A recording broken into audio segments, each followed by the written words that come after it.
सत श्री अकाल दोस्तों, नमस्कार। मैं ਤੁਹਾਡਾ ਦੋਸਤ और होस्ट अर्जुन शर्मा।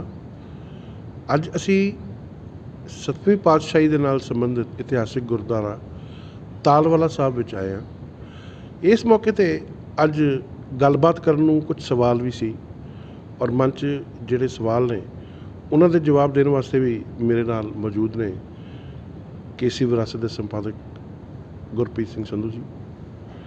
ਸੰਧੂ ਜੀ, 31 ਮਾਰਚ ਨੂੰ ਜੋ ਇਜਲਾਸ ਹੋਇਆ SGPC ਦਾ ਜੀ, ਉਹਦੇ ਵਿੱਚ ਜਿਹੜਾ ਮਤਾ ਪਾਸ ਕੀਤਾ ਗਿਆ RSS ਨੂੰ ਲੈ ਕੇ, ਕੁਝ ਉਹਨੂੰ ਸਮਝਣ 'ਚ ਕਈ ਸਵਾਲ ਨੇ ਐਸੇ ਜਿਹੜੇ ਮਨ ਦੇ ਵਿੱਚ ਆ ਰਹੇ ਹੈ। ਤੁਸੀਂ ਇਸ ਸਾਰੇ ਸਿਲਸਿਲੇ ਨੂੰ ਲੈ ਕੇ ਜੋ ਵੀ ਮਹਿਸੂਸ ਕਰਦੇ ਹੋ ਉਹਦਾ ਸਾਨੂੰ ਵੀ ਉਹਦਾ ਚਾਨਣਾ ਪਾਓ ਤਾਂ ਕਿ ਅਸੀਂ ਉਹਨੂੰ ਸਮਝ ਸਕੀਏ ਕਿ ਉਹ ਅਸਲ ਦੇ ਵਿੱਚ SGPC ਨੇ ਇਹ ਮਤਾ ਪਾਸ ਕੀਤਾ ਤੇ ਇਹ ਕੀ ਨੌਬਤ ਆਈ, ਕੀ ਜ਼ਰੂਰਤ ਪੈ ਗਈ ਔਰ ਉਹਦਾ ਕੀ ਅਰਥ ਨਿਕਲਦਾ ਹੈ। ਕੀ ਉਹਦਾ ਕੋਈ ਧਾਰਮਿਕ ਕਾਰਨ ਹੈ ਜਾਂ ਕੋਈ ਸਮਾਜਿਕ ਕਾਰਨ ਹੈ ਜਾਂ ਕੋਈ ਸਿਆਸੀ ਕਾਰਨ ਹੈ, ਇੱਥੇ ਚਾਨਣਾ ਪਾਓ। ਸਭ ਤੋਂ ਪਹਿਲਾਂ ਤਾਂ ਦਰਸ਼ਕਾਂ ਨੂੰ ਪਿਆਰ ਭਰੀ ਸਤਿ ਸ੍ਰੀ ਅਕਾਲ। ਇਹ ਜਿਹੜਾ ਤੁਸੀਂ ਸਵਾਲ ਕੀਤਾ ਜੀ, ਅਸਲ ਜਿਹਦੀਆਂ ਕਈ ਪਰਤਾਂ ਨੇ। ਜੀ, ਇੱਕ ਪਰਤ ਉਹ ਹੈ ਕਿ ਜਿਹੜੀ 2 ਦਿਨ ਪਹਿਲੇ ਮੇਰੇ ਆਪਣੇ ਮਨ 'ਚ ਇੱਕ ਆਈ, ਇੱਕ ਪ੍ਰਤੀਕਰਮ।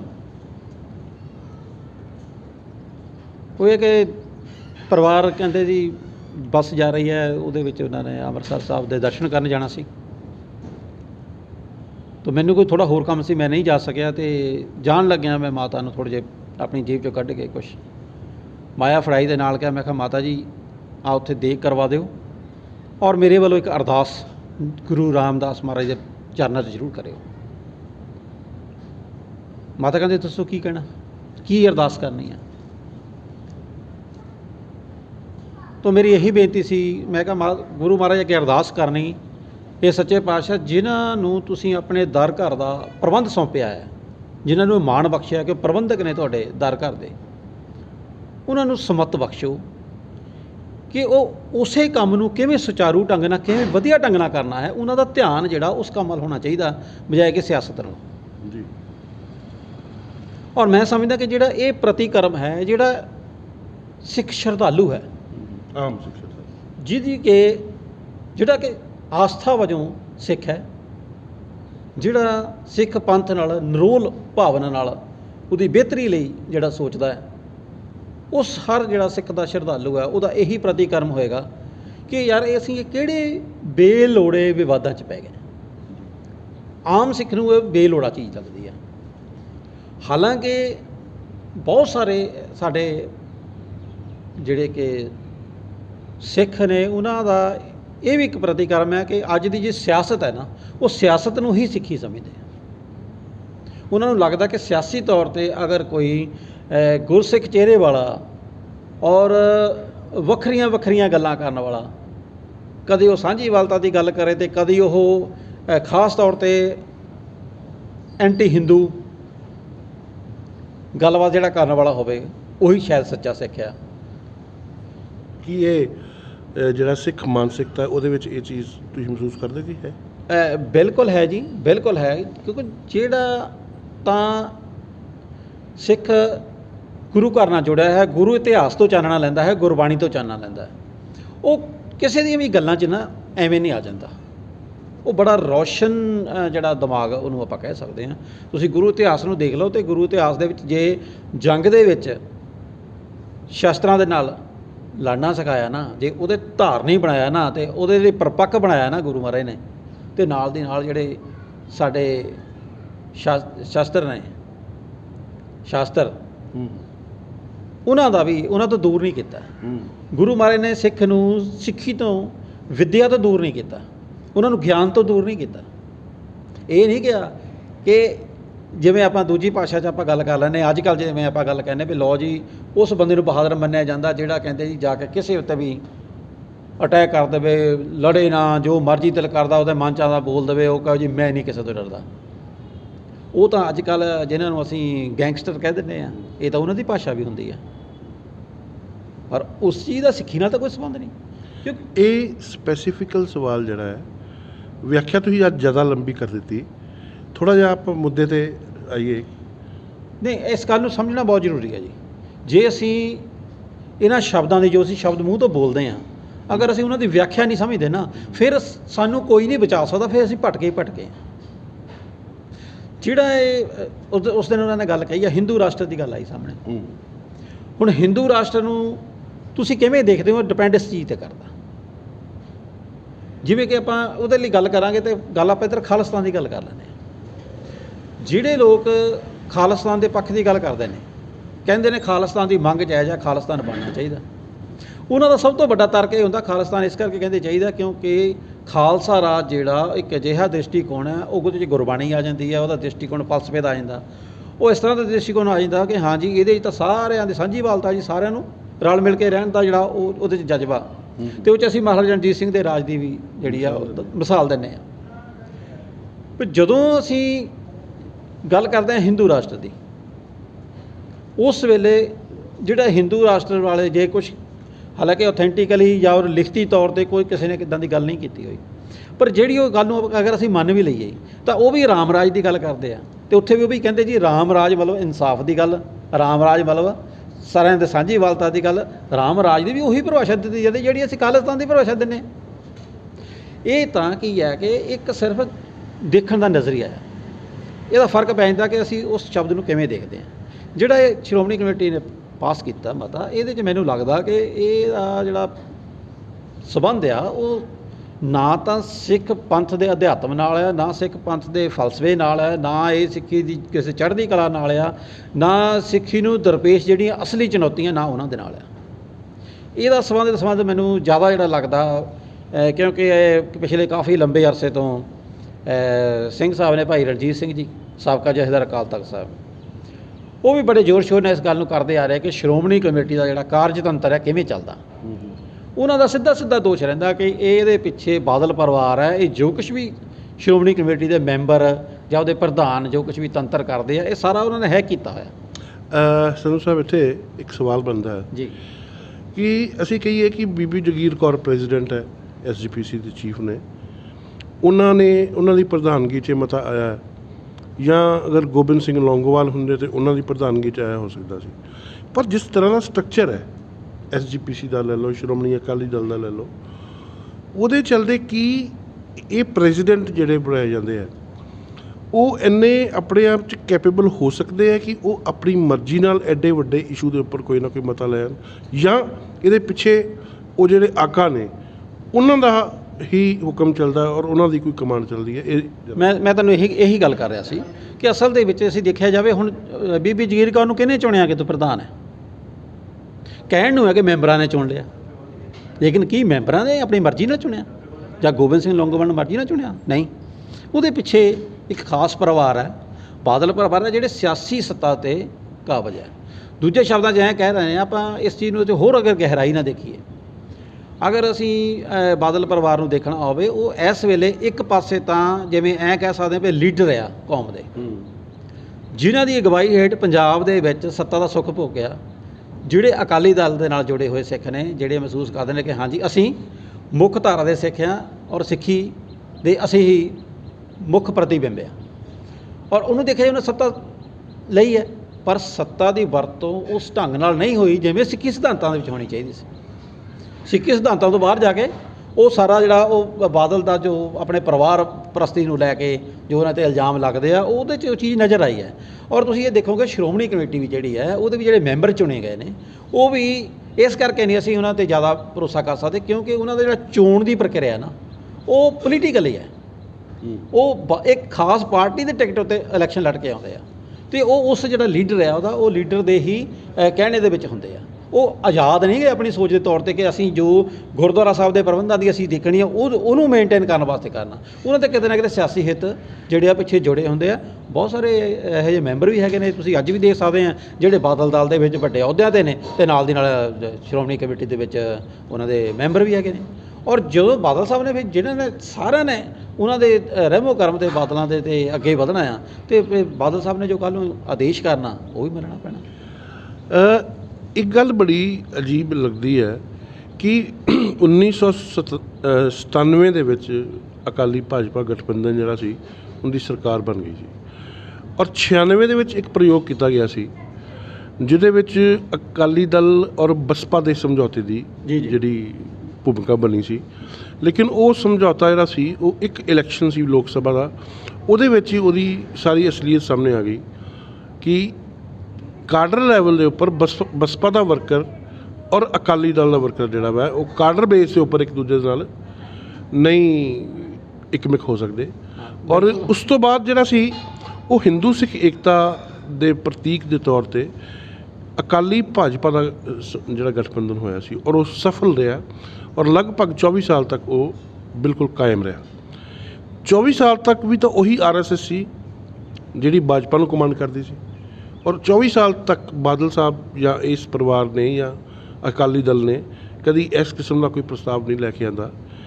ਕੀ ਹੁਣ ਇਹ ਸਿਆਸੀ ਤੌਰ 'ਤੇ ਇੱਕ ਰਾਈਵੈਲਰੀ ਕੱਢੀ ਜਾ ਰਹੀ ਹੈ ਜਾਂ ਇਹ ਸੋਚ ਕੇ ਕੀਤਾ ਜਾ ਰਿਹਾ ਕਿ ਇੱਦਾਂ ਦਾ ਤੁਣਕਾ ਲਾ ਕੇ ਅਸੀਂ BJP ਦੇ ਜਿਹੜੇ ਪੰਜਾਬ 'ਚ ਵੱਧ ਸਕਦੇ ਕਦਮ ਹੈ ਉਹਨਾਂ ਨੂੰ ਵੀ ਰੋਕਾਂਗੇ ਔਰ ਉਹਦੇ ਲਈ ਅਸੀਂ ਧਰਮ ਦਾ ਇੱਦਾਂ ਦਾ ਇਸਤੇਮਾਲ ਕਰਾਂਗੇ? ਕਿ ਇਹ ਕੋਈ ਇੱਦਾਂ ਦੀ ਗੱਲ ਹੈ?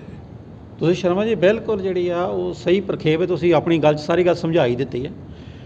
ਜਿਸ ਪਾਰਟੀ ਦੇ ਨਾਲ 24 ਸਾਲ ਤੱਕ ਤੁਸੀਂ ਸਾਂਝ ਪਿਆਲੀ ਪਾਈ ਰੱਖੀ, ਜਿਨ੍ਹਾਂ ਦੇ ਆਸਰਾ ਲੈ ਕੇ ਤੁਸੀਂ ਸੱਤਾ ਦਾ ਸੁੱਖ ਭੋਗਿਆ, ਅਗਰ ਅੱਜ ਉਹਨਾਂ ਨੂੰ ਲੱਗਾ ਕਿ ਹਾਂ ਸਮਾਂ ਆ ਗਿਆ ਕਿ ਉਹ ਅਕਾਲੀ ਦਲ ਦੀ ਲੀਡਰਸ਼ਿਪ ਬਹੁਤੀ ਦੇ ਨਹੀਂ ਚੱਲ ਸਕਦੇ ਕਿਉਂਕਿ ਉਹ ਉਸ ਢੰਗ ਨਾਲ ਨਹੀਂ ਹੈ ਜਿਸ ਢੰਗ ਨਾਲ ਉਹ ਸੋਚਦੇ ਸੀ, ਉਹ ਸਮੁੱਚੀ ਸਿੱਖਾਂ ਦੀ ਪ੍ਰਤੀਨਿਧਤਾ ਨਹੀਂ ਕਰਦੀ ਜਮਾਤ, ਉਹਨਾਂ ਨੂੰ ਮਹਿਸੂਸ ਹੋਇਆ ਅਤੇ ਉਹਨਾਂ ਨੂੰ ਲੱਗਾ ਕਿ ਨਹੀਂ ਸਿੱਖ ਭਾਈਚਾਰਾ ਅਕਾਲੀ ਦਲ ਤੋਂ ਬਾਹਰ ਵੀ ਬਹੁਤ ਸਿੱਖ ਹੈ।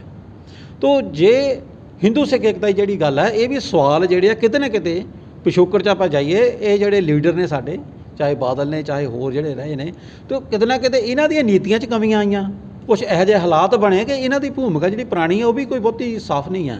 ਸੋ ਇਹ ਗੱਲ ਕਲੀਅਰ ਹੈ ਕਿ ਇਹਦਾ ਜਿਹੜਾ ਅਸਰ ਆ ਉਹ ਇੱਥੋਂ ਹੀ ਆਉਂਦਾ ਕਿ ਹੁਣ ਜਦੋਂ ਲੱਗਾ ਬਾਦਲ ਪਰਿਵਾਰ ਦੇ ਜਦੋਂ ਨਿੱਜੀ ਹਿੱਤ ਪ੍ਰਭਾਵਿਤ ਹੋਣ ਲੱਗਦੇ ਆ, ਉਸ ਵੇਲੇ ਇਹੋ ਜਿਹੀਆਂ ਚੀਜ਼ਾਂ ਉਹ ਆਪਣੇ ਤੰਤਰ ਰਾਹੀਂ ਉਹ ਅੱਗੇ ਕੰਮ ਜਿਹੜੇ ਕਰਾਉਂਦੇ ਆ।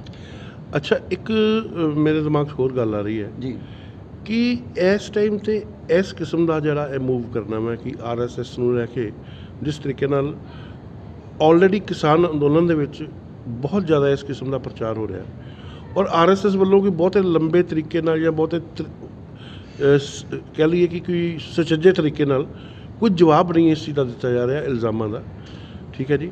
ਔਰ ਉਸੇ ਤਰਜ਼ ਦੇ ਉੱਪਰ ਅੱਜ ਜਦੋਂ ਸ਼੍ਰੋਮਣੀ ਅਕਾਲੀ ਦਲ ਬਹੁਤ ਜ਼ਿਆਦਾ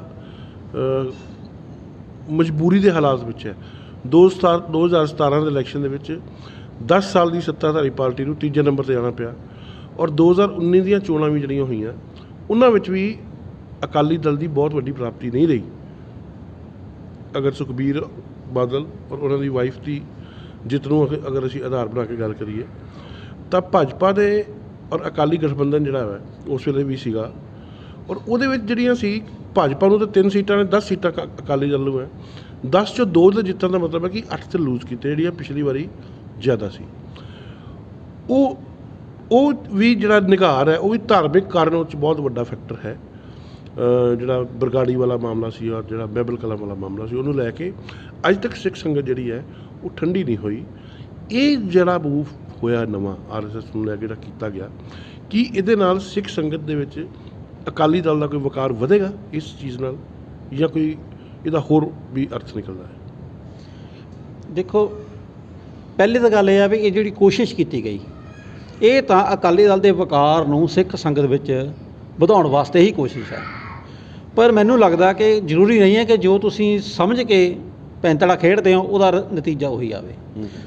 ਕਿਉਂਕਿ ਜਿਹੜੇ ਹੁਣ ਅਸੀਂ ਗੱਲ ਕੀਤੀ, ਤੁਸੀਂ 24 ਸਾਲ ਤੋਂ ਸਾਂਝ ਪਿਆਲੀ ਦੀ ਗੱਲ ਕੀਤੀ ਹੈ ਔਰ ਜਿਹੜੇ ਆਪਾਂ ਭਾਈ ਰਣਜੀਤ ਸਿੰਘ ਉਹਨਾਂ ਦੀ ਗੱਲ ਕਰਦੇ ਆ ਰਹੇ ਹਾਂ, ਜਿਹੜੇ ਸ਼੍ਰੋਮਣੀ ਕਮੇਟੀ ਦੇ ਇਹ ਦਾਅਵੇਦਾਰ ਨੇ ਕਿ ਕਰੋੜਾਂ ਰੁਪਈਆ ਜਿਹੜਾ ਉਹ ਬਾਦਲ ਪਰਿਵਾਰ ਨੂੰ ਜਾਂਦਾ, ਇਹ ਜਿਹੜੇ ਸਾਰੇ ਹੈ ਇਹ ਤੇ ਗੱਲਬਾਤ ਬਾਦਲ ਪਰਿਵਾਰ ਦਾ ਬਣ ਚੁੱਕਾ।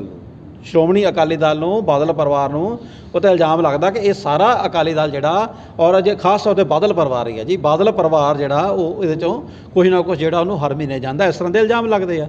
ਔਰ ਇਸ ਕਰਕੇ ਚਾਹ ਰਹੇ ਨੇ ਕਿ ਜਿਹੜੀ ਨਿਰੋਲ ਸਿੱਖ ਸੰਸਥਾ ਤਾਂ ਹੀ ਬਣ ਸਕਦੀ ਹੈ ਜੇ ਇਹਨੂੰ ਸਿਆਸਤ ਤੋਂ ਮੁਕਤ ਕਰਕੇ ਚੱਲੀਏ, ਉਹਦੇ ਵਾਸਤੇ ਕੋਸ਼ਿਸ਼ ਹੋ ਰਹੀ ਹੈ। ਤਾਂ ਮੈਨੂੰ ਲੱਗਦਾ ਕਿਤੇ ਨਾ ਕਿਤੇ ਇਸ ਗੱਲ ਦਾ ਜਵਾਬ ਅੱਜ ਨਹੀਂ ਤੇ ਕੱਲ੍ਹ ਇਹਦਾ ਖਮਿਆਜਾ ਵੀ ਬਾਦਲ ਦਲ ਨੂੰ ਉਲਟਾ ਭੁਗਤਣਾ ਪੈ ਸਕਦਾ, ਮੈਨੂੰ ਇਹ ਲੱਗਦਾ। ਦੇਖੋ, ਬਹਿਬਲ ਕਲਾਂ ਔਰ ਬਰਗਾੜੀ ਵਾਲੇ ਕਾਂਡ ਤੋਂ ਪਹਿਲਾਂ ਇਹ ਜਿਹੜੇ ਉਸ ਵੇਲੇ ਜਥੇਦਾਰ ਸੀ, ਗੁਰਬਚਨ ਸਿੰਘ ਸ਼ਾਇਦ ਉਹਨਾਂ ਦਾ ਨਾਮ ਸੀ, ਹਾਂਜੀ, ਉਹਨਾਂ ਵੱਲੋਂ ਜਿਹੜਾ ਮਾਫੀਨਾਮਾ ਕਬੂਲ ਕੀਤਾ ਗਿਆ ਗੁਰਮੀਤ ਸਿੰਘ ਰਾਮ ਰਹੀਮ ਦਾ, ਸਿਰਸੇ ਵਾਲਿਆਂ ਦਾ, ਹੁਣ ਔਰ ਬਾਅਦ ਵਿੱਚ ਇਹ ਚੀਜ਼ ਆਈ ਕਿ ਉਹਨਾਂ ਨੇ ਇਹ ਮਾਫੀਨਾਮਾ ਮੰਗਿਆ ਹੀ ਨਹੀਂ, ਅਤੇ ਇਹਨਾਂ ਨੇ ਮਾਫੀ ਕਿੱਦਾਂ ਦੇ ਦਿੱਤੀ। ਔਰ ਉਸ ਮਾਫੀ ਦੇਣ ਔਰ ਮਾਫੀਨਾਮੇ ਦਾ ਪ੍ਰਚਾਰ 'ਚ ਸ਼੍ਰੋਮਣੀ ਕਮੇਟੀ ਨੇ ਲਗਭਗ 96 ਲੱਖ ਰੁਪਇਆ ਜਿਹੜਾ ਸੀ ਉਹਦੇ ਐਡ ਵਿਗਿਆਪਨ ਜਿਹੜੇ ਸੀ ਉਹ ਦਿੱਤੇ ਸੀ। ਠੀਕ ਹੈ ਜੀ। ਅਤੇ ਹੁਣ ਤੁਸੀਂ ਇਹ ਦੱਸੋ ਕਿ ਅਗਰ ਜਥੇਦਾਰ ਜਿਹੜੇ ਹੈ ਉਹ ਜੇ ਉਹਨਾਂ ਦੀ ਜਿਹੜੀ ਪ੍ਰਕਿਰਿਆ ਚੁਣਨ ਦੀ ਹੈ, ਜੇ SGPC ਦੇ ਪ੍ਰੈਜ਼ੀਡੈਂਟ ਨੂੰ ਚੁਣਨ ਦੀ ਪ੍ਰਕਿਰਿਆ ਇਹੋ ਜਿਹੀ ਹੈ, ਫਿਰ ਉਹ ਸਿੱਖੀ ਦੇ ਮਾਪਦੰਡਾਂ ਦੇ ਉੱਪਰ ਕਿੱਦਾਂ ਖਰੇ ਉਤਰ ਸਕਦੇ ਹੈ? ਕੀ ਕੋਈ ਅਕਾਲੀ ਫੂਲਾ ਸਿੰਘ ਅੱਜ ਆ ਸਕਦਾ ਜਿਹਨੇ ਮਹਾਰਾਜਾ ਰਣਜੀਤ ਸਿੰਘ ਨੂੰ ਵੀ ਕੱਪੜੇ ਲਵਾ ਕੇ ਅਤੇ ਕੋੜੇ ਮਾਰਨ ਦਾ ਆਦੇਸ਼ ਦੇ ਦਿੱਤਾ ਗਿਆ ਸੀ, ਔਰ ਇੰਨੀ ਸਖਤੀ ਦੇ ਨਾਲ ਉਹਨਾਂ ਨੇ ਸਾਰਾ ਕੁਝ ਕੀਤਾ ਸੀ? ਕੀ ਅੱਜ ਕੋਈ ਅਕਾਲੀ ਫੂਲਾ ਸਿੰਘ ਵਰਗਾ ਜਥੇਦਾਰ ਹੋ ਸਕਦਾ, ਸਿੰਘ ਸਾਹਿਬ ਬਣ ਸਕਦੇ? ਇਹਦੀਆਂ ਤੁਸੀਂ ਬਹੁਤ ਅੱਛਾ ਜਿਹੜਾ ਮੁੱਦਾ ਜਿਹੜਾ ਉਭਾਰਿਆ। ਜਿਵੇਂ ਕਿ ਭਾਈ ਰਣਜੀਤ ਸਿੰਘ ਦੀ ਆਪਾਂ ਵਾਰ-ਵਾਰ ਗੱਲ ਕਰਦੇ ਆ ਰਹੇ, ਅਕਾਲ ਤਖਤ ਸਾਹਿਬ ਦੇ ਜਥੇਦਾਰ ਰਹੇ ਵੀ ਨੇ, ਔਰ ਜਿਹੜੇ ਉਹਨਾਂ ਨੇ ਫੈਸਲੇ ਕੀਤੇ ਆ ਉਹਨਾਂ ਦੇ ਵਿੱਚ ਠੀਕ ਹੈ ਕੁਛ ਚੀਜ਼ਾਂ ਦੇ ਵਿਵਾਦ ਜਿਹੜਾ ਬਣਾ ਦਿੱਤਾ ਗਿਆ, ਪਰ ਉਹਨਾਂ ਦੀ ਬਹੁਤੀ ਜਿਹੜੀ ਭਾਵਨਾ, ਉਹਨਾਂ 'ਤੇ ਕੋਈ ਇਹ ਇਲਜ਼ਾਮ ਨਹੀਂ ਸੀ ਲਗਾ ਸਕਦਾ ਕਿ ਇਹਦੇ ਪਿੱਛੇ ਉਹ ਕਿਸੇ ਸਿਆਸੀ ਆਕਾ ਉਹਦੇ ਪਿੱਛੇ ਕੋਈ ਬੈਠਾ। ਉਹ ਘੱਟੋ ਘੱਟ ਜਿਹੜੀ ਪੰਥਕ ਮਰਿਆਦਾ ਸੀ, ਜਿਹੜੀ ਪੰਥ ਦੀ ਜਿਹੜੀ ਜ਼ਰੂਰਤ ਸੀ, ਉਹਦੇ ਮੁਤਾਬਕ ਜੋ ਸੁਧਾਰਵਾਦੀ ਜਿਹੜੀ ਪ੍ਰਕਿਰਿਆ ਸੀ ਉਹ ਉਹਦੇ 'ਤੇ ਪਹਿਰਾ ਦਿੰਦੇ ਨਜ਼ਰ ਆ ਰਹੇ ਸੀ। ਔਰ ਅੱਜ ਵੀ ਉਹ ਅਗਵਾਈ ਕਰ ਰਹੇ ਨੇ ਉਸ ਮੁਹਿੰਮ ਦੀ, ਜਿਹੜੀ ਇਹ ਦੱਸ ਰਹੇ ਨੇ ਕਿ ਤੁਸੀਂ ਇਹਨਾਂ ਦੇ ਸ਼ਿਕੰਜੇ 'ਚੋਂ, ਸਿਆਸਤਦਾਨਾਂ ਦੇ ਜਿਹੜਾ ਮਕੜ ਜਾਲ ਹੈ, ਇਹਦੇ 'ਚੋਂ ਨਿਕਲੋ, ਸ਼੍ਰੋਮਣੀ ਕਮੇਟੀ ਦੇ ਵਿੱਚੋਂ ਆਪਾਂ ਕੱਢੀਏ ਔਰ ਇਹਨੂੰ ਇੱਕ ਨਿਰੋਲ ਪੰਥਕ ਜਿਹੜੀ ਹੈ ਉਹ ਜਥੇਬੰਦੀ ਬਣਾਈ ਹੈ। ਔਰ ਉਹਨਾਂ ਨੇ ਪੰਥਕ ਅਕਾਲੀ ਲਹਿਰ ਵੀ ਤੁਸੀਂ ਉਹਨਾਂ ਨੇ ਜਿਹੜੀ ਆਪਣੀ ਸ਼ੁਰੂ ਕੀਤੀ ਹੋਈ ਹੈ। ਵੈਸੇ ਕਹਿੰਦੇ ਹੈ ਕਿ 100 ਸਾਲ ਬਾਅਦ ਇਤਿਹਾਸ ਬਦਲਣਾ ਹੈ, ਅਤੇ 1920 ਦੇ ਵਿੱਚ ਇਹ ਸਾਰਾ ਕੁਝ ਸੁਧਾਰ ਲਹਿਰ ਤੋਂ ਬਾਅਦ ਕਾਨੂੰਨੀ ਰੂਪ 'ਚ ਆਇਆ ਸੀ, ਔਰ 2020 ਯਾਨੀ 100 ਸਾਲ ਪੂਰਾ ਹੋ ਗਿਆ।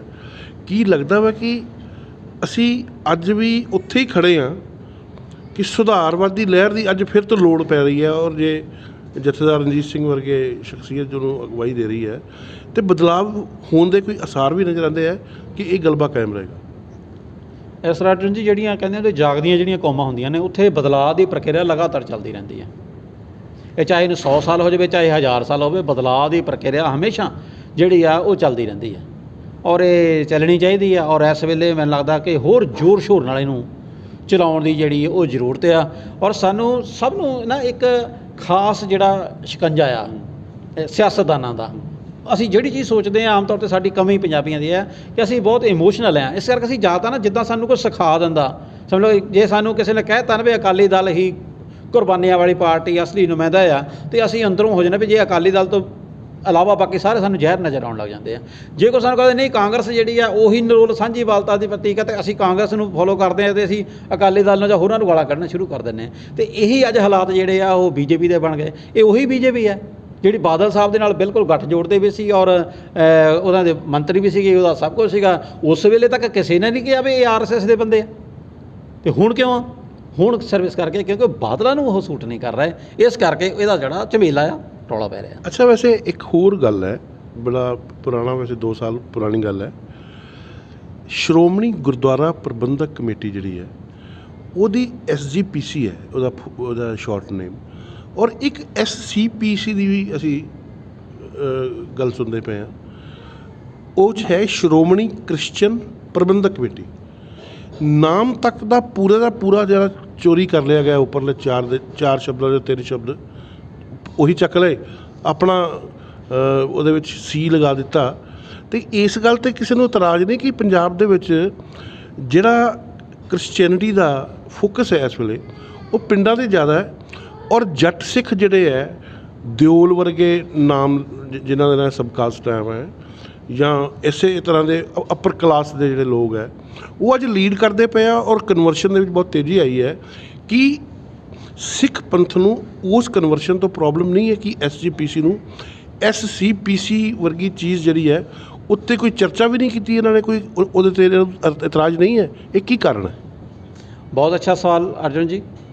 ਅਸਲ ਦੇ ਵਿੱਚ ਜਿਵੇਂ ਮੈਂ ਪਹਿਲੇ ਗੱਲ ਕਰ ਰਿਹਾ ਕਿ ਸਾਨੂੰ ਵੀ ਨਾ ਜਿਵੇਂ ਸਿੱਖ ਅਸੀਂ ਹੁੰਦੇ ਹਾਂ, ਜੇ ਅਸੀਂ ਗੁਰੂ ਗ੍ਰੰਥ ਸਾਹਿਬ ਔਰ ਇਹਦੀ ਇਤਿਹਾਸਕ ਪਿਛੋਕੜ ਨੂੰ ਅਸੀਂ ਨਜ਼ਰ 'ਚ ਰੱਖਦੇ ਹਾਂ ਤੇ ਫਿਰ ਸਾਨੂੰ ਕਈ ਚੀਜ਼ਾਂ ਸਹਿਜ ਸਮਝ ਆ ਜਾਂਦੀਆਂ। ਪਰ ਜਦੋਂ ਅਸੀਂ ਕਿਸੇ ਦੀ ਭਾਸ਼ਾ ਸੁਣਨੀ ਸ਼ੁਰੂ ਕਰਦੇ ਨੇ ਕਿਸੇ ਇੱਕ ਧਿਰ ਦੀ, ਤੇ ਅਸੀਂ ਉਹਦੀਆਂ ਹੀ ਹਿੱਤਾਂ ਮੁਤਾਬਕ ਜਿਵੇਂ ਉਹ ਸਾਨੂੰ ਘੁਮਾਉਂਦਾ ਅਸੀਂ ਉਸ ਤਰ੍ਹਾਂ ਨਾਲ ਘੁੰਮਣਾ ਸ਼ੁਰੂ ਕਰ ਦਿੰਦੇ ਹਾਂ। ਔਰ ਜਿਹੜੀ ਤੁਸੀਂ ਇਹ ਗੱਲ ਕਹੀ ਹੈ SCPC ਵਾਲੀ ਗੱਲ, ਇਹ ਬਿਲਕੁਲ ਤੁਹਾਡੀ ਗੱਲ ਸਹੀ ਹੈ ਕਿ ਦੇਖੋ ਜਿਹੜੀ ਚੀਜ਼ ਜ਼ਿਆਦਾ ਤੌਰ 'ਤੇ ਆ ਕਿ ਹਾਂ ਤੁਸੀਂ ਤਾਂ ਗੱਲ ਕੀਤੀ ਨਾ ਨਾਮਾਂ ਵਾਲੀ ਗੱਲ ਕਿ ਦੋਲ ਆ ਜਾਂ ਹੋਰ ਹੈ, ਮੈਂ ਕਹਿੰਦਾ ਜੀ ਗੁਰਸਿੱਖੀ ਬਾਣੇ ਦੇ ਵਿੱਚ ਲੋਕੀ ਈਸਾਈਅਤ ਦਾ ਪ੍ਰਚਾਰ ਕਰਦੇ ਨਜ਼ਰ ਆਉਣਗੇ। ਔਰ ਤੁਸੀਂ ਉਹਨਾਂ ਦੇ ਉੱਤੇ ਤੁਸੀਂ ਦੇਖ ਲਓ ਕਿ ਆਮ ਕਿਤੇ ਵੀ ਚੱਲ ਜਾਓ ਪਿੰਡਾਂ ਦੇ ਵਿੱਚ, ਉਹਦੇ 'ਤੇ ਕੋਈ ਪ੍ਰਤੀਕਰਮ ਨਹੀਂ, ਕੋਈ ਕਿਸੇ ਨੂੰ ਚਿੰਤਾ ਨਹੀਂ। ਔਰ ਸ਼੍ਰੋਮਣੀ ਗੁਰਦੁਆਰਾ ਪ੍ਰਬੰਧਕ ਕਮੇਟੀ ਜਿਹਦੀ ਹੂਬਹੂ ਕਾਪੀ ਕੀਤੀ ਜਾ ਰਹੀ ਹੈ SCPC, ਤੇ ਉਹਨੂੰ ਕੋਈ ਇਤਰਾਜ਼ ਨਹੀਂ ਹੁੰਦਾ। ਕਾਰਨ ਕਿਉਂ? ਕਿਉਂਕਿ ਸਾਡਾ ਨਜ਼ਰੀਆ ਬਣਾਤਾ ਘੱਟ ਗਿਣਤੀਆਂ ਦਾ ਔਰ ਵੱਧ ਗਿਣਤੀਆਂ ਦਾ। ਇਹ ਫਾਰਮੂਲਾ ਸੀ ਕਾਂਗਰਸ ਪਾਰਟੀ ਦਾ, ਜਿਹੜੀਆਂ ਕਿ ਜਿਹਨੂੰ ਲੱਗਦਾ ਸੀ ਕਿ ਜਿਹੜਾ ਹਿੰਦੂ ਆਪਣੇ ਨੂੰ ਸਮਝਦਾ ਵਿਅਕਤੀ, ਉਹ ਪਾਟੇ ਹੋਏ ਆਪਸ ਵਿੱਚ, ਉਹਨਾਂ ਦਾ ਇੱਕਾ ਨਹੀਂ ਆ। ਸੋ ਉਹਨੂੰ ਲੱਗਾ ਕਿ ਜੇ ਉਹਨੇ ਸੱਤਾ 'ਚ ਬਣ ਕੇ ਰਹਿਣਾ, ਹਿੰਦੂ ਦੀ ਵੋਟ ਤਾਂ ਉਹਨੂੰ ਮਿਲ ਹੀ ਜਾਣੀ ਆ। ਹੁਣ ਇੱਕ ਹੋਰ ਮਜ਼ੇਦਾਰ ਗੱਲ ਯਾਦ ਇੱਥੇ ਆ ਗਈ, ਪੰਡਿਤ ਜਵਾਹਰ ਲਾਲ ਨਹਿਰੂ, ਨਾਂ ਉਹਦਾ ਹੈਗਾ ਪੰਡਿਤ ਜਵਾਹਰ ਲਾਲ ਨਹਿਰੂ, ਔਰ ਅਸੀਂ ਕਹਿੰਦੇ ਹਾਂ ਉਹ ਪੰਡਿਤ ਸੀ ਜੀ, ਉਹ ਬ੍ਰਾਹਮਣ ਸੀ ਜੀ, ਬ੍ਰਾਹਮਣ ਇਸ ਤਰ੍ਹਾਂ ਕਰਦਾ, ਬ੍ਰਾਹਮਣ ਉਸ ਤਰ੍ਹਾਂ ਕਰਦਾ। ਲੇਕਿਨ ਅੱਜ ਜੇ ਉਹਦੀ ਗੁੱਤ ਦੀ ਗੱਲ ਆਈ ਜਾਂ ਹੋਰ ਚੀਜ਼ਾਂ ਦੀ ਗੱਲ ਆਈ ਹੈ, ਉਹ ਤੇ ਚੁਣੌਤੀ ਹੋ ਗਈ ਜੀ। ਉਹ ਤਾਂ ਪੰਡਿਤ ਨਾਲ ਦਾ ਬ੍ਰਾਹਮਣ ਨਾਲ ਤਾਂ ਲੈਣਾ ਦੇਣਾ ਕੋਈ ਨਹੀਂ ਸੀਗੀ, ਉਹਨਾਂ ਦਾ ਗੋਜਾ ਸੀ, ਉਹ ਤਾਂ ਮੁਸਲਿਮ ਤੁਸ਼ਟੀਕਰਨ ਦੀ ਨੀਤੀ ਖੇਡ ਰਹੇ ਸੀ। ਔਰ ਜਿਹੜੇ ਘੱਟ ਗਿਣਤੀਆਂ ਦੇ ਖਾਨੇ 'ਚ ਪਾ ਕੇ ਬਹੁ ਗਿਣਤੀ ਨੂੰ ਵੀ ਘੱਟ ਗਿਣਤੀਆਂ ਦੇ ਖਾਨੇ 'ਚ ਪਾ ਕੇ, ਔਰ ਇਹ ਕਹਿਤਾ ਗਿਆ ਕਿ ਹਿੰਦੂ ਬਹੁ ਗਿਣਤੀ ਹੋ ਗਿਆ, ਔਰ ਸਿੱਖਾਂ ਨੂੰ ਵੀ ਘੱਟ ਗਿਣਤੀ 'ਚ ਕਰ ਲਿਆ, ਔਰ ਈਸਾਈਆਂ ਨੂੰ ਵੀ ਕਰ ਲਿਆ, ਅਤੇ ਮੁਸਲਮਾਨਾਂ ਨੂੰ ਵੀ ਕਰ ਲਿਆ। ਇਹਨਾਂ ਤਿੰਨਾਂ ਨੂੰ ਘੱਟ ਗਿਣਤੀਆਂ 'ਚ ਕਰਕੇ ਉਹਨੇ ਤੁਸ਼ਟੀਕਰਨ ਖੇਡਿਆ ਵੀ ਇਹਨਾਂ ਨੂੰ ਕੁਛ ਐਸੀਆਂ ਸਹੂਲਤਾਂ ਦਿਓ ਤਾਂ ਕਿ ਇਹ ਕਾਂਗਰਸ ਦੇ ਪਿੱਛੇ ਲੱਗੇ ਰਹਿਣ। ਗੇਮ ਇਹ ਖੇਡੀ ਗਈ। ਪਰ ਉਹ ਅੱਜ ਸਾਡੇ ਦਿਮਾਗ 'ਚ ਮੇਰਾ ਸਵਾਲ ਹੈ ਕਿ ਸ਼੍ਰੋਮਣੀ ਅਕਾਲੀ ਦਲ ਜਾਂ SGPC ਜਿਹੜੀ ਹੈ, ਉਹ ਇਸ ਇਸ਼ੂ ਦੇ ਉੱਪਰ ਕੀ ਉਹਨਾਂ ਦਾ ਪ੍ਰਤੀਕਰਮ ਹੋਣਾ ਚਾਹੀਦਾ ਔਰ ਕੀ ਹੈ? ਮੈਂ ਤੁਹਾਨੂੰ ਦੱਸ ਰਿਹਾ ਜੀ, ਮੈਂ ਉਸੇ ਚੀਜ਼ 'ਤੇ ਆ ਰਿਹਾ ਕਿ ਅਸਲ ਦੇ ਵਿੱਚ ਕੀ ਹੈ ਕਿ ਜਦੋਂ ਸਾਡੀ ਸਿੱਖ ਮਾਨਸਿਕਤਾ ਜਿਹੜੀ ਹੈ ਉਹ ਉਸ ਚੀਜ਼ ਨੂੰ ਨਹੀਂ ਪਕੜ ਪਾਉਂਦੀ। ਜੇ ਤਾਂ ਅਸੀਂ ਇੰਨੇ ਅਵੇਅਰ ਹੋ ਜਾਈਏ ਕਿ ਅਸੀਂ ਉਸ ਚੀਜ਼ ਦੀ ਮੰਗ ਕਰੀਏ, ਅਸੀਂ ਕਹੀਏ ਸ਼੍ਰੋਮਣੀ ਕਮੇਟੀ ਕਿੱਥੇ ਸੁੱਤੀ ਪਈ ਹੈ, ਅਸੀਂ ਸਵਾਲ ਨਹੀਂ ਉਠਾ ਰਹੇ ਨਾ, ਅਤੇ ਸ਼੍ਰੋਮਣੀ ਕਮੇਟੀ ਨੂੰ ਲੱਗਦਾ ਵੀ ਇਹ ਮੁੱਦਾ ਤਾਂ ਸਾਡਾ ਘੱਟ ਗਿਣਤੀਆਂ ਦਾ, ਇਹਦਾ ਤਾਂ ਭਾਈਚਾਰਕ ਸਾਂਝ ਹੈ। ਆ ਜਿਹੜਾ ਹੁਣ ਗੱਲ ਆਈ ਹੈ ਨਾ ਹਿੰਦੂ ਦੀ, ਇਕੱਲੇ ਹਿੰਦੂ ਰਾਸ਼ਟਰ ਦੇ ਨਾਂ 'ਤੇ RSS ਦੀ ਗੱਲ ਆਈ, ਇਹਦੇ ਪਿੱਛੇ ਬੇਸਿਕ ਗੱਲ ਇਹੀ ਹੈ ਕਿ ਸਾਡਾ ਧਿਆਨ ਨਾ ਤਾਂ ਇਸ ਪਾਸੇ ਹੈ ਘੱਟ ਗਿਣਤੀਆਂ, ਕਿਉਂਕਿ ਇੱਥੇ ਈਸਾਈ ਹੀ ਕਨਵਰਟ ਕਰ ਰਹੇ ਆ। ਜੇ ਕਿਤੇ ਇੱਕ ਵੀ ਘਟਨਾ ਅਜਿਹੀ ਵਾਪਰੀ ਹੁੰਦੀ ਕਿ RSS ਨਾ ਕਿਸੇ ਇੱਕ ਵਿਅਕਤੀ ਨੂੰ ਵੀ ਇਹ ਜਾ ਕੇ ਕਿਹਾ ਹੁੰਦਾ ਕਿ ਤੂੰ ਇੱਦਾਂ ਕਰ, ਆਪਣਾ ਸਿੱਖੀ ਬਾਣਾ ਆ ਚੀਜ਼ ਤਿਆਗ ਦੇ, ਅਤੇ ਤੂੰ ਇਸ ਚੀਜ਼ ਨੂੰ, ਤੂੰ ਮੰਦਰ ਜਾਣਾ ਸ਼ੁਰੂ ਕਰ ਦੇ, ਤੂੰ ਇਸ ਚੀਜ਼ ਨੂੰ ਫਲਸਫੇ ਨੂੰ ਮੰਨ ਲੈ, ਤੂੰ ਇਹ ਸਿੱਖੀ ਦਾ ਤਿਆਗ ਦੇ, ਅਤੇ ਮੈਨੂੰ ਲੱਗਦਾ ਕਿ ਸਭ ਤੋਂ ਵੱਡਾ ਮੁੱਦਾ ਅੱਜ ਦੇਸ਼ ਦਾ ਉਹ ਹੋਣਾ ਸੀ। ਪਰ ਅੱਜ ਜਿਹੜੇ ਲਗਾਤਾਰ ਈਸਾਈ ਕਨਵਰਟ ਕਰ ਰਹੇ ਆ, ਔਰ ਜਿਹੜੇ ਮੁਸਲਮਾਨ ਭਰਾ ਵੀ ਨੇ ਸਾਡੇ, ਉਹ ਵੀ ਅਸੀਂ ਦੇਖਾਂਗੇ ਸ਼ਹਿਰਾਂ ਦੇ ਵਿੱਚ, ਪਿੰਡਾਂ ਦੇ ਵਿੱਚ ਉਹਨਾਂ ਦੀ ਐਕਟੀਵਿਟੀ ਦੇ ਉੱਤੇ ਵੀ ਬੜਾ ਚਰਚਾ ਚੱਲਦੀ ਹੈ ਹੇਠਲੇ ਲੈਵਲ 'ਤੇ, ਕਿ ਉਹ ਵੀ ਦੁਕਾਨਾਂ ਲਈ ਜਾ ਰਹੇ ਆ ਜਾਂ ਕੁਝ ਖਾਸ ਪੇਸ਼ਿਆਂ ਦੇ ਵਿੱਚ ਆਪਣੀ ਪੈਂਠ ਬਣਾ ਰਹੇ ਆ, ਜਿੱਥੇ ਖਾਸ ਤੌਰ 'ਤੇ ਹਿੰਦੁਸਤਾਨੀ ਜਿਹੜੀਆਂ ਔਰਤਾਂ ਨੇ, ਸਿੱਖਾਂ ਦੀਆਂ ਜਾਂ ਹਿੰਦੂ ਵੀਰਾਂ ਦੀਆਂ ਜਿਹੜੇ ਪਰਿਵਾਰਕ ਮੈਂਬਰ ਨੇ, ਜਿਨ੍ਹਾਂ ਦਾ ਆਉਣਾ ਜਾਣਾ ਹੁੰਦਾ, ਔਰ ਉੱਥੋਂ ਵੀ ਉਹਨਾਂ 'ਤੇ ਬੜਾ ਤਰ੍ਹਾਂ ਦੇ ਉਹਨਾਂ 'ਤੇ ਇਲਜ਼ਾਮ ਲੱਗਦੇ ਆ ਹੁਣ ਤੱਕ। ਸੋ ਕਹਿਣ ਦਾ ਭਾਵ ਇਹ ਹੈ ਕਿ ਉਸ ਪਾਸੇ ਧਿਆਨ ਸਾਡੇ ਲੀਡਰ ਹੀ ਹੈ ਜਿਹੜੇ ਜਾਣ ਨਹੀਂ ਦੇਣਾ ਚਾਹੁੰਦੇ। ਅਤੇ ਉਹ ਕਿਉਂ ਗੱਲ ਕਰੇਗੀ? ਕਿਉਂਕਿ ਉਹਨਾਂ ਨੂੰ ਲੱਗਦਾ ਕਿ ਘੱਟ ਗਿਣਤੀਆਂ ਦੇ ਨਾਂ 'ਤੇ ਹੀ ਈਸਾਈਆਂ ਅਤੇ ਮੁਸਲਮਾਨਾਂ ਸਾਨੂੰ ਵੋਟ ਪਾਉਣੀ ਆ। ਅਕਾਲੀ ਦਲ ਨੂੰ ਇਹ ਲੱਗਦਾ। ਇਸ ਕਰਕੇ ਜਦੋਂ ਤੱਕ ਇਹਦਾ ਗਲਬਾ ਸਿਆਸੀ ਲੋਕਾਂ ਦੇ ਕੋਲ ਹੈ, ਸ਼੍ਰੋਮਣੀ ਕਮੇਟੀ ਦਾ ਜੋ ਚੋਣ ਪ੍ਰਕਿਰਿਆ ਜਿਹੜੀ ਸਿਆਸੀ ਲੋਕਾਂ ਦੇ ਹੱਥ ਹੈ, ਉਦੋਂ ਤੱਕ ਅਸੀਂ ਇਹ ਨਹੀਂ ਉਮੀਦ ਕਰ ਸਕਦੇ ਕਿ ਹਾਂਜੀ ਸ਼੍ਰੋਮਣੀ ਕਮੇਟੀ ਜਿਹੜੀ ਆ ਉਹ ਸੱਚਮੁੱਚ ਕੋਈ ਰੋਸ਼ਨ ਦਿਮਾਗ ਨਾਲ ਜਿਹੜਾ ਲਏ ਹੋਏ ਜਿਹੜੇ ਫੈਸਲੇ ਆ ਉਹ ਕਰੇਗੀ, ਔਰ ਇੱਦਾਂ ਦੇ ਮੁੱਦਿਆਂ ਉੱਤੇ ਜਿਹੜਾ ਉਹ ਧਿਆਨ ਲੈ ਕੇ ਆਏਗੀ।